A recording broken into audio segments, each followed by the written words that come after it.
Our guest today has a reputation for being involved in some of the most violent and bloody hardcore wrestling matches of all time. Please welcome the madman from the Sudan, Abdullah the Butcher. Abdullah, how's it going?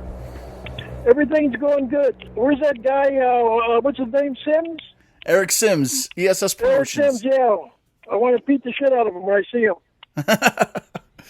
So you're going to be coming to the Legends of the Ring and Pro Wrestling World on June 10th and 11th. For everybody, I'll be there. Yep, for more information, everybody head on over to ESSpromotions.com. But for all your fans coming to see you in June, what would you like to tell them? What I want to tell them, you're going to see a lot of action. And when you see that Bull Ramus, I'm gonna beat him up a little bit. But the main one is that Sims. I'm going to sign my autographs, and I'm going to be looking for people to beat up. Now, one of our biggest questions from our fans, they always wanted to know was, why the fork? Was there any story about how or why you started using it as your tool of trade? I use the fork, I use nails, I use bottles, I use chairs, I use everything.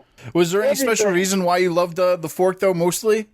Well, a long time ago, somebody threw a fork in the ring, and I picked it up, and I smiled, and I started stabbing the guy with it. Now, I understand you learned karate and judo at a young age. Were you able to transition to wrestling easily from knowing that? I carried a 7th degree belt, and when I was in Windsor, Ontario, I used to teach some of the police. You battled Andre the Giant in front of 25,000 fans in Puerto Rico. You clashed with Hulk Hogan in Japan. Your wars with Bruiser Brody and Carlos Colon defined hardcore action decades before ECW, and it showed promoters that wrestlers who didn't fit the traditional wrestling mold can draw serious crowds and are worth investing in. Do you think that that can still be applied to today's wrestling? Basically, companies investing in guys with different looks more often than using the everyday cookie-cutter wrestlers? Let me say something to you first. Number one, you got to have freaks. You had guys like Calhoun, Andre. You had, big guys, small guys. Not everybody had muscles. You understand? Mm-hmm. Every time that a guy walks onto the ring, he's doing what? He's showing his muscles. Or he's somebody's throwing him into a table, smashing tables. The people see the same thing every day, and every roster who goes in the ring, they're doing what? The same thing. I can take a nobody, and when I get my hip done, you understand? I'm coming back like with somebody, Abdullah Jr., and I'm working on him right now. A good friend of the show, Mike Garr, he asks, what are your thoughts on the current deathmatch scene? Companies like CZW using razor boards, scissors, light tubes in general. Considering you were one of the godfathers of the style, are they taking it too far, or do they view it as a natural evolution where the risk was always going to ratchet up? What do the people believe? When they see somebody take a pair of scissors, right? Mm-hmm. Or they see somebody take like a razor board or something, right? And they do this, they do that. You see, every time that I went into the ring, what did the people say? We believe Abdullah, because I knew how to produce. And that's the key.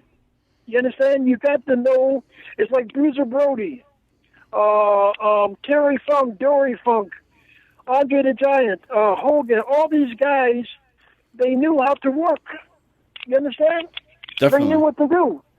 And that's it. Also, now, you received some major North American exposure in '91 with WCW.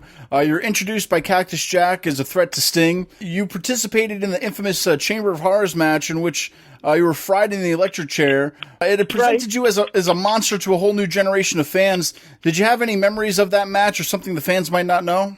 Well, number one, the people, Cactus Jack, I respect him, and he's a nice guy. He's got a nice family and stuff like that. But Cactus Jack was the one who made a mistake and pushed the button on me.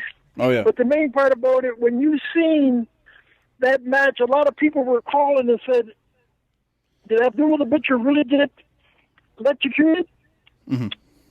You understand what I mean? Mm-hmm. So it's what you give the people. being a hardcore wrestler, I mean, you do a lot of stuff. I mean, was there ever a spot that you refused to do? Was there anything that you said, nope, I definitely don't want to do this or use this kind of weapon in the match? I don't know. Was there anything that you just didn't want to do? Nobody told me what to do. You understand? That's how I drew people. But I would take it so far. You understand? Sure. It's like Stan Hansen. Stan Hansen used the rope. You understand? Bruiser Brody used the chain. You understand? But how many times did Bruiser Brody or Stan Hansen hit somebody with the rope or the chain? I mean, they used to wrap it around your neck and choke you or something like that. And, I mean, Brody done the same thing. That he would choke you with the chain. He'd hit you in the back and stuff like that. You see? And that was it. Yeah. Now, did you ever have a favorite wrestler to work with in that hardcore style? I love to work with the Funks. I love to work with Cologne, Bruiser Brody, Stan Hansen, Giant Baba, all of them.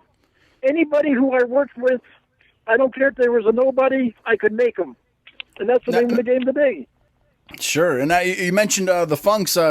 Terry Funk claims to have had one of his top 3 all-time greatest matches with you. Any thoughts about Terry Funk himself? Well, let me say something to you. Terry Funk was a pro. When I say a pro, he knew how to get it done. You understand? Billy Robinson knew how to get it done. You understand? The Sheik knew how to get it done. All these guys, Lou Thez, like when Lou Thez worked with me in Vancouver, a lot of guys came up there and said, Abdullah, Lou Thez is going to whip your ass tonight, and the place was packed. And when the first match went in, Lou Thez came over to my room and said, "Listen, kid," he said, "we got a hell of a house out there. Don't listen to those guys. You're the one who drew this house."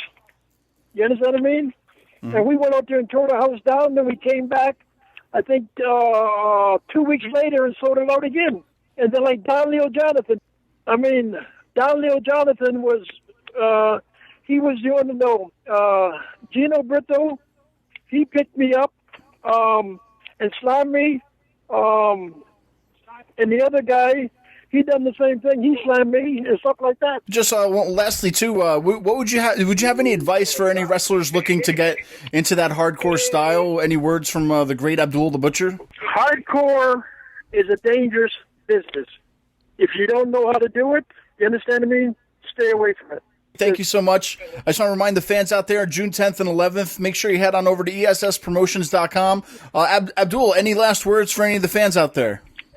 Yeah. Like, are you coming there? I'll be there.